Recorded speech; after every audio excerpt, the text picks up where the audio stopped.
ದಕ್ಷಿಣ ಭಾರತದಲ್ಲಿ ಪನ್ನೀರ್ ಉಪಯೋಗ ಕಡಿಮೆ. ಇದು ನಮ್ಮೆಲ್ಲರಿಗೂ ಗೊತ್ತಿರೋ ವಿಷಯ. ಅಪರೂಪವಾಗಿದ್ದಕ್ಕ ಏನೋ ನಮ್ಮಲ್ಲಿ ತುಂಬ ಜನರಿಗೆ, ಅದರಲ್ಲಿ ಬೆಳೆಯೋ ಮಕ್ಕಳಿಗೆ ಪನ್ನೀರ್ ತುಂಬ ಇಷ್ಟಪಟ್ಟು ತಿಂತಾರೆ. ಇವತ್ತು ನಾವು ಪನ್ನೀರ್ ಬುರ್ಜಿ ಹೇಗೆ ಮಾಡೋದು ಅಂತ ನೋಡೋಣ. ನಮಸ್ತೆ, ವೆಜ್ ರೆಸಿಪೀಸ್ ಆಫ್ ಕರ್ನಾಟಕಕ್ಕೆ ನಿಮಗೆಲ್ಲರಿಗೂ ಮತ್ತೊಮ್ಮೆ ಸ್ವಾಗತ. ಮೊದಲಿಗೆ ಮನೆಯಲ್ಲಿ ಪನ್ನೀರ್ ಹೇಗೆ ಮಾಡೋದು ಅಂತ ತೋರಿಸ್ತೀನಿ. ಅದಕ್ಕೆ 1 ಲೀಟ್ರ್ ಹಾಲನ್ನು ಕುದಿಯೋದಕ್ಕೆ ಇಡಬೇಕು. ಮತ್ತು ನಮಗಿದಕ್ಕೆ ನಿಂಬೆಹಣ್ಣಿನ ರಸ ಅಥವಾ ವಿನೆಗರು ಅಥವಾ ಹುಳಿ ಮೊಸರು ಬೇಕಾಗುತ್ತೆ. ಹಾಲು ಕುದಿಯೋದಕ್ಕೆ ಶುರು ಆದ ಕೂಡಲೇ ಈ 3ರಲ್ಲಿ ಯಾವ್ದಾದ್ರು ಒಂದನ್ನು ಹಾಕಬೇಕು. ನಾನಿಲ್ಲಿ 2 ಟೇಬಲ್ ಚಮಚದಷ್ಟು ವಿನೆಗರ್ ಹಾಕ್ತಾ ಇದ್ದೀನಿ. ವಿನೆಗರ್ ಹಾಕಿದ್ಮೇಲೆ ಕುದಿಸೋದನ್ನು ಮುಂದುವರಿಸಬೇಕು. ಇದ್ದಿದ್ರಲ್ಲಿ ವಿನೆಗರು ಚೆನ್ನಾಗಾಗತ್ತೆ. ಆಗ ಹಾಲು ಒಂದು ಸ್ವಲ್ಪ ಹೊತ್ತಿಗೆಲ್ಲ ಒಡ್ಕೊಳ್ಳುತ್ತೆ. ಅಷ್ಟಾದ ಕೂಡಲೇ ಸ್ಟವ್ ಆಫ್ ಮಾಡಿ ಈ ರೀತಿ ಬಟ್ಟೆ ಬಳಸಿ ಸೋಸಬೇಕು. ತುಂಬ ಹೊತ್ತು ಕುದಿಸ್ತಾನೆ ಇರಬಾರ್ದು, ಪನ್ನೀರ್ ಗಟ್ಟಿ ಆಗಿಬಿಡುತ್ತೆ. ಇಲ್ಲಿ ಸೋಸಿ ಆದಮೇಲೆ 1 ಲೋಟ ನೀರನ್ನು ಮೇಲಿಂದ ಹಾಕ್ತಾ ಇದ್ದೀನಿ. ಈ ರೀತಿ ಮಾಡೋದ್ರಿಂದ ಮೃದುವಾದ ಪನ್ನೀರ್ನ ಮನೆಯಲ್ಲೇ ಮಾಡ್ಕೊಳ್ಬೋದು. ಫ್ರೆಶ್ ಆಗಿರುತ್ತೆ, ಯಾವುದೇ ಕಲಬೆರಕೆ ಇರೋದಿಲ್ಲ, ಆರೋಗ್ಯಕ್ಕೂ ಒಳ್ಳೆಯದು. ಹಾಗೆ ಈ ವಿಡಿಯೋದಲ್ಲಿ ನಾನು ನನ್ನ ಹೊಸ ಎಲೆಕ್ಟ್ರಿಕ್ ಮಿನಿ ಚಾಪರನ್ನು ತೋರಿಸ್ತಾ ಇದ್ದೀನಿ. ಇದು ಅಗರೋ ಕಂಪ್ನಿದು, ನಾನು ಅಮೆಝಾನಿಂದ ತರಿಸಿದ್ದೀನಿ. ಇದಿದ್ದರೆ ಕೆಲಸ ತುಂಬ ಸುಲಭವಾಗುತ್ತೆ. ಇದು ಚಿಕ್ಕದಾಗಿದೆ, ಶಾರ್ಪ್ ಬ್ಲೇಡು, ಮೇಲೊಂದು ಸ್ಪ್ಲ್ಯಾಶ್ ಗಾರ್ಡ್ ಸಹ ಇದೆ.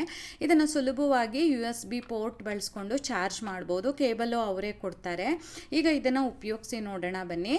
ಮೊದಲಿಗೆ ಶುಂಠಿ, ಬೆಳ್ಳುಳ್ಳಿ ಮತ್ತು ಹಸಿಮೆಣಸಿನಕಾಯಿಯನ್ನು ನಾನು ಇದರಲ್ಲಿ ಚಾಪ್ ಮಾಡ್ತಾ ಇದ್ದೀನಿ. ಅಂದರೆ ಚಿಕ್ಕದಾಗಿ ಹೆಚ್ಕೊಳ್ತಾ ಇದ್ದೀನಿ. ಎಷ್ಟು ಚಿಕ್ಕದಾಗ ಆಗುತ್ತೆ ಅಂತ ನಾನು ನಿಮಗೆ ತೋರಿಸ್ತೀನಿ ನೋಡಿ. ತುಂಬ ಚೆನ್ನಾಗಿ ಅನ್ನಿಸ್ತು ನನಗಂತೂ.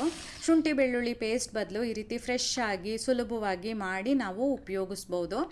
ಆರೋಗ್ಯಕರವಾಗಿರುತ್ತೆ. ಹಾಗೆ ಒಂದು ಈರುಳ್ಳಿನ ಸಹ ಚಾಪ್ ಮಾಡ್ತಾ ಇದ್ದೀನಿ. ಈ ಕರಿ ಅಥವಾ ಗೊಜ್ಜುಗಳೆಲ್ಲ ಮಾಡೋಷ್ಟೊತ್ತಿಗೆ ಈರುಳ್ಳಿನ ಸಣ್ಣದಾಗಿ ಹೆಚ್ಚಬೇಕಾಗತ್ತೆ. ಆ ಕೆಲಸನ ಈ ಚಾಪರು ತುಂಬ ಸುಲಭವಾಗಿ ಮಾಡುತ್ತೆ. ಜೊತೆಗೆ ಕಣ್ಣೀರು ಹಾಕ್ಕೊಂಡು ಈರುಳ್ಳಿ ಹೆಚ್ಚೋ ಕೆಲಸನೂ ಇಲ್ಲ. ನೋಡಿ, ನಿಮಗೆ ಬೇಕು ಅಂದರೆ ಇನ್ನು ಸ್ವಲ್ಪ ಹೊತ್ತು ಮಾಡಿದ್ರೆ ಇನ್ನೂ ಜಾಸ್ತಿ ಸಣ್ಣ ಆಗುತ್ತೆ. ಈಗ ಒಂದು ಬಾಣಲೆನಲ್ಲಿ 1 ಟೇಬಲ್ ಚಮಚ ಎಣ್ಣೆ ಬಿಸಿ ಮಾಡಿ, ಅರ್ಧ ಚಮಚ ಸಾಸಿವೆ, ಅರ್ಧ ಚಮಚ ಜೀರಿಗೆ ಹಾಕಿ ಒಗ್ಗರಣೆ ಮಾಡ್ಕೊಳ್ಳೋಣ.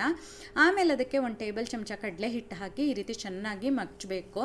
ಈ ರೀತಿ ಮಾಡೋದ್ರಿಂದ ಪನ್ನೀರ್ ಬುರ್ಜಿ ತುಂಬ ರುಚಿಯಾಗಿ ಬರುತ್ತೆ. ಆನಂತರ ಅದಕ್ಕೆ 1 ಟೇಬಲ್ ಚಮಚದಷ್ಟು ಶುಂಠಿ ಬೆಳ್ಳುಳ್ಳಿ ಮತ್ತು ಹಸಿಮೆಣಸಿನಕಾಯಿಯನ್ನು ನಾವು ಚಿಕ್ಕದಾಗಿ ಹೆಚ್ಚಿಟ್ಕೊಂಡಿದ್ವಲ್ಲ, ಅದರಲ್ಲಿ 1 ಟೇಬಲ್ ಚಮಚದಷ್ಟು ತೊಗೊಂಡು ಹಾಕ್ತಾ ಇದ್ದೀನಿ. ಅದನ್ನು ಒಂದು ಸುತ್ತು ಹುರಿದು ಇದಕ್ಕೀಗ ಹೆಚ್ಚಿಟ್ಟಿರೋ ಈರುಳ್ಳಿನ ಹಾಕಿ ಹುರಿಬೇಕು.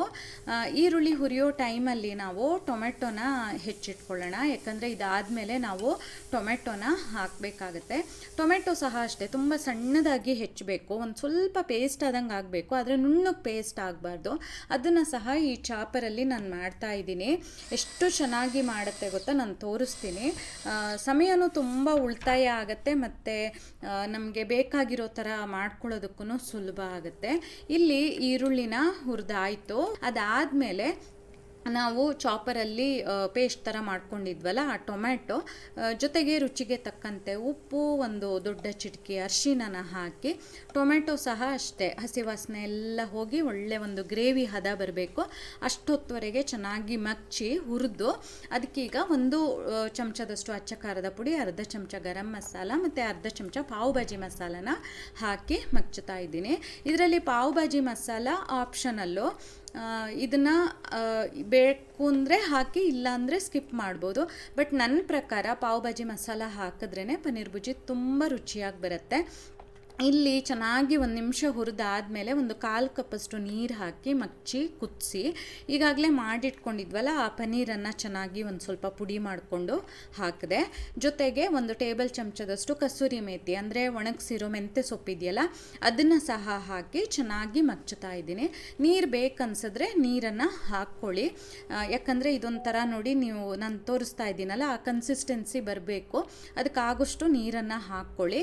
ಹಾಗೆಯೇ ಕೊನೆಯಲ್ಲಿ ಒಂದು ಸ್ವಲ್ಪ ಕೊತ್ತಂಬರಿ ಸೊಪ್ಪನ್ನು ಹಾಕಿ 1 ಸುತ್ತು ಮಗ್ಚಿ ಕುದಿಸಿ ಸ್ಟವ್ ಆಫ್ ಮಾಡಿ ಮೇಲಿಂದ ಸ್ವಲ್ಪ ಬೆಣ್ಣೆ ಹಾಕಿದ್ರೆ ಆಯಿತು. ಚಪಾತಿ ಅಥವಾ ಬ್ರೆಡ್ ಜೊತೆ ಬೇಕಾದರೂ ಬಡಿಸ್ಬೋದು. ಮಾಡಿ ನೋಡಿ. ನಿಮಗೆ ವಿಡಿಯೋ ಇಷ್ಟ ಆದಲ್ಲಿ ಲೈಕ್ ಮಾಡಿ, ಶೇರ್ ಮಾಡಿ, ಕಮೆಂಟ್ ಮಾಡಿ. ಹಾಗೆ ನಮ್ಮ ಚಾನಲಿಗೆ ಸಬ್ಸ್ಕ್ರೈಬ್ ಮಾಡೋದನ್ನು ಮರಿಬೇಡಿ. ಧನ್ಯವಾದಗಳು.